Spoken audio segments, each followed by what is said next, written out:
ગુજરાતમાં શંકાસ્પદ ચાંદીપુરાના કેસમાં હવે વધારો જોવા મળ્યો। વડોદરાની એસએસજી હોસ્પિટલમાં શંકાસ્પદ ચાંદીપુરાના 16 કેસ નોંધાયા। 8 બાળકોને સારવાર દરમિયાન તેમના મોત નીપજ્યા। 8 બાળકો પૈકી 7 બાળકોના ચાંદીપુરાનો રિપોર્ટ નેગેટિવ આવ્યો। હજુ પણ 4 બાળકો એસએસજીમાં સારવાર હેઠળ છે, જે પૈકી 2 બાળકોની હાલત ગંભીર છે, અન્ય 2 બાળકોની હાલત સ્થિર છે। 4 બાળકોની તબિયત સારી થતા ડિસ્ચાર્જ પણ કરવામાં આવ્યા।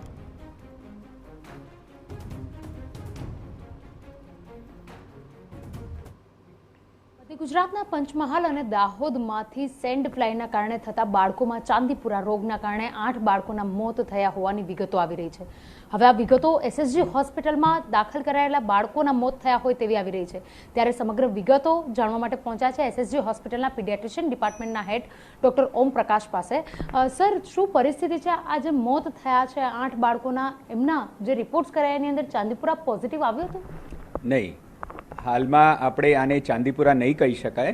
આ સસ્પેક્ટેડ વાયરલ એન્કેફલાઇટિસ એટલે શંકાસ્પદ વાયરલ એન્કેફલાઇટિસના રોગીઓ છે અને અત્યાર સુધી 16 બાળકો આપણા અહીંયા દાખલ થયા હતા।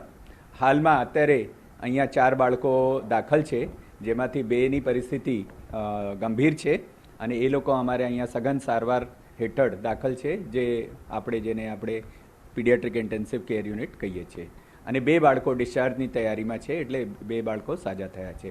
અત્યાર સુધી કોઈના પણ રિપોર્ટ પોઝિટિવ નથી આવ્યું, એટલે આપણે કોઈને પણ ચાંદીપુરા ના કહી શકીએ, એટલે બધાને શંકાસ્પદ વાયરલ એન્કેફલાઇટિસ જ કહેવાય।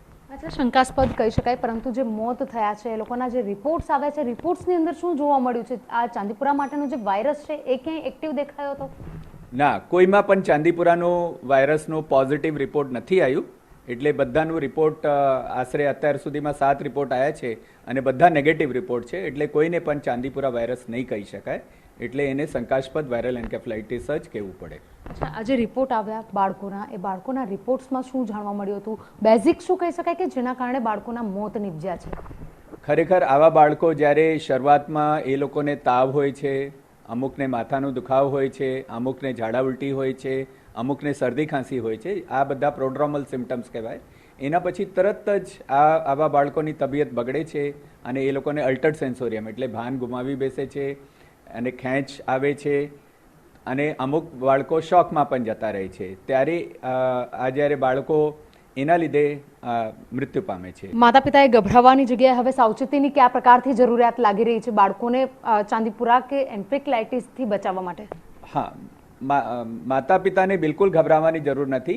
જેમ પણ શરૂઆતના લક્ષણો દેખાય, તાવ કે શરદી ખાંસી કે ઝાડા ઉલટી, તો તરત જ એ લોકોને સારવાર હેઠળ તમારે ડૉક્ટર પાસે જઈને બતાવવાનું અને થોડાક પણ એમાં વધારે સિમ્ટમ્સ લાગે તો તરત મોટી દવાખાના, કોઈ પણ મોટી દવાખાનામાં, ખાસ કરીને જેવી રીતે અમારી અહીંયા એસએસજી હોસ્પિટલ છે ત્યાં લઈને આવવું અને અહીંયા એકદમ સરસ રીતે સારવાર થઈ જશે અને આપણે એકદમ તંત્ર જે છે અહીંયાનું આખું સજ્જ છે અને અમને આખું ગુજરાત ગવર્મેન્ટનું સેક્રેટરી લેવલથી લઈને આખું મેડિકલ સુપ્રિન્ટેન્ડન્ટ તરફથી આખું અમને સપોર્ટ છે અને હેલ્થ મિનિસ્ટર પણ આને બરાબર સરખી રીતે જોઈ રહ્યા છે, એટલે આને અહીંયા કોઈ પણ દવાનું અને કોઈ પણ જે જરૂરિયાતનો ઉણપ નથી।